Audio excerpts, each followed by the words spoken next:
Alright, I'm going to teach you three graphics commands: how to draw ovals, which we call ellipses, how to draw lines, and how to draw rectangles, which you can also use to draw squares.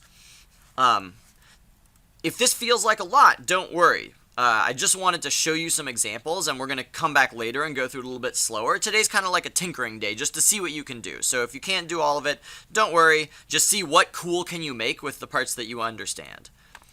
So, do you remember when we did the algorithm where you tried to describe how to draw a kite, and it was really hard the first time?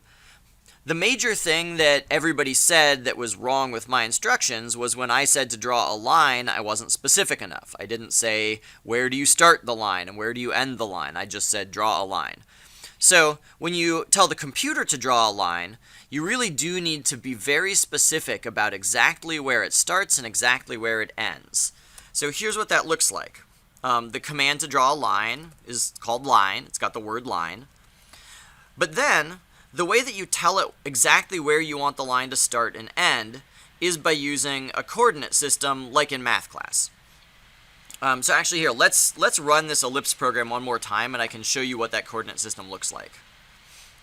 So here's the graphics window. In math class, you would expect that 0, 0 would be right here in the middle of the screen. For us, it's a little bit different. 0, 0 is up here in the upper left-hand corner of the window. But just like math class, when the x-coordinates increase, that means that you're moving to the right in this direction. So the point over here at the very upper right-hand corner of the screen is the point 600, 0. 600 because there's 600 pixels across here. And then 0 because our y-coordinate hasn't changed. We haven't gone up or down at all.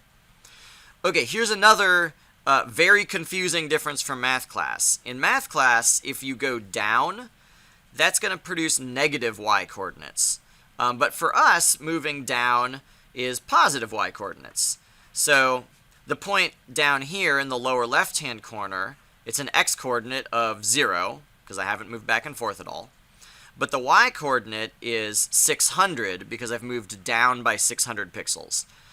You will probably get this wrong at first because it's like weird to wrap your head around, and that's totally okay. You can call me, you can talk to your neighbors, but just be aware that's a thing.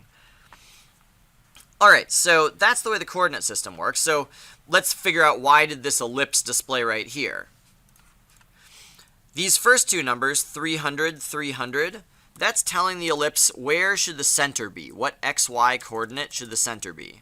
So that first coordinate and the second coordinate are the x and the y. So feel free to tinker by changing these numbers a little bit. If I change the x coordinate to 100, try and guess in your head, or like draw on a sheet of paper if you want. Try and imagine where's the ellipse going to be. And then you can double check. So here it looks like I went over by 100 pixels and then down by 300 pixels. So let's do another change. Let's make it be 100 by 500. And then imagine where do you think it's going to be. And here I've gone over by 100 and down by 500. So you can use these numbers to control exactly where the ellipse displays. These two numbers, I'm not going to tell you what these two numbers do. Why don't you change them to something else, and I think that you will discover what they actually do. Alright, so let's go back and visit the line command again. So if I want to describe where is the line going to be, I need to give it the x and y coordinates for where the line starts, and the x and y coordinates for where it ends. So let's start it in the very upper left-hand corner. Let's start it at 0, 0, and then let's make it end at maybe the middle of the screen. So that'll be 300, 300. So you should have four numbers here separated by commas, and again, here's the starting xy, and there's the ending xy. And when I run it, there's my line. Okay, let me show you one last shape that you can draw. This is how to draw a rectangle. So the command for rectangle is rect, R-E-C-T. And you also have to tell it like exactly what should the rectangle look like. So the first two numbers are the x and y location where you want the upper left-hand corner of the rectangle to be. So let's put the rectangle at 200, 200. And then you tell it the width and the height. So let's make a really like fat short rectangle. So I'm going to make my rectangle be 300 wide and only 20 tall. So here, you might notice I'm writing comments so that I remember what do all these numbers actually mean. So there's x, y, width, height. But remember, the computer actually ignores these comment lines. This is just for me to remember. So the computer only looks at the command that is not in green.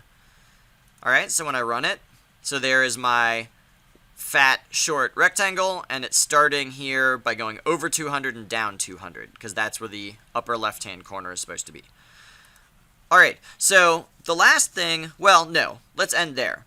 So your mandate right now is see what kinds of cool pictures you can produce. Good luck.